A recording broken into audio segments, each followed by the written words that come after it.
Het is wel echt te gek om een sport mee te maken waar je niet ziet. Bijna alle sporten zijn gebaseerd op goed kunnen kijken. Maar dit gaat over al die andere zintuigingen.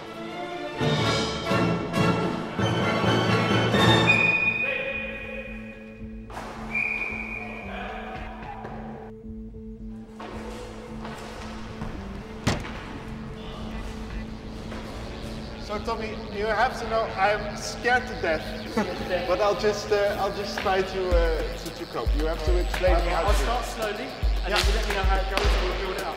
Okay.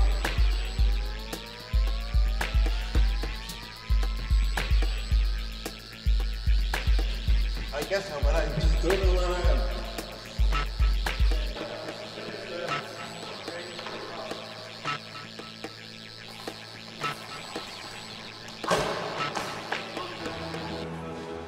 You get disorientated so quickly. Yeah, that's I have it. So, there you go. Oh wow, here I am. Yeah, it's a bit harder with the shades on. For me, first time, so I'm VI myself, I'm visually impaired. Yeah. So at night time I had zero vision. Zero vision. Okay. So when I put the shades on, it was just like every night for me. Yeah. So orientation was all about using your ears, and that's what I'm used to. So okay, it wasn't too different for me. Yeah, I can imagine. So, it's quite interesting because normally you think of a Paralympic sport as a sport that is basically adapted to people with disability, but this is a sport basically only meant for people with visual impairment. That for me is why I love it so much. Thank you for giving the introduction. That's all right. Cheers, thank you. Well done on the saves in the end. Oh yeah, I'll try it. Yeah, the last one was quite okay. Yeah, it's okay. Hij is streng. Hij is heel streng. En moeilijk? Ja, dit is zo moeilijk. Je hebt geen idee waar je bent. Je hoort die bal, maar die gaat ook eigenlijk de kant op. Het is echt lastig om te doen. Maar het zou niet mijn favoriete sport worden, denk ik. Het is vet om te zien. Het is wel echt te gek om een sport mee te maken waar je niet ziet. Bijna alle sporten zijn gebaseerd op goed kunnen kijken. Maar dit gaat over al die andere zintuigen. Terug naar je stoel. Ja, terug naar mijn stoel. Oh, hij is helemaal daar. Just to make sure, all three of you are disability coaches. Yeah. Oh well. And what is a disability coach?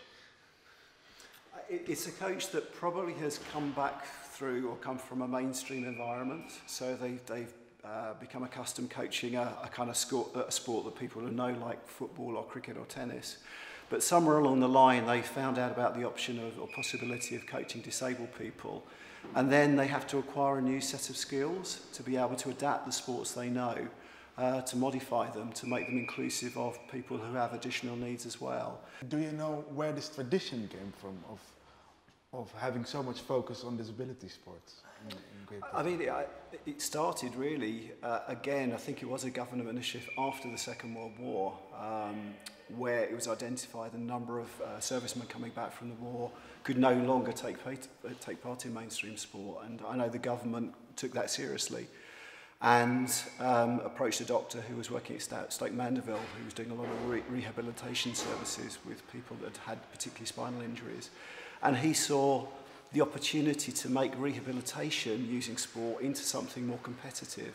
And that's really the roots of the Paralympic Games. Started with the Stoke Mandeville Games in 1948 and then ultimately moved on to 1960 in Rome with the first Paralympics, where hundreds of people were then engaged and playing sport at a really high level. So it's also basically the vision of one man that can change the whole society. Absolutely, absolutely. Yeah. Is sports is it the solution for integrating people with disabilities into society? It's one of the solutions. I mean, sport is so good for maintaining the holistic well-being and stuff, but there's just still a load of work that needs to be done on sort of social mobility and stuff. And sport can be a catalyst, but there needs to be a lot of other improvements in society before we can be fully integrated in society.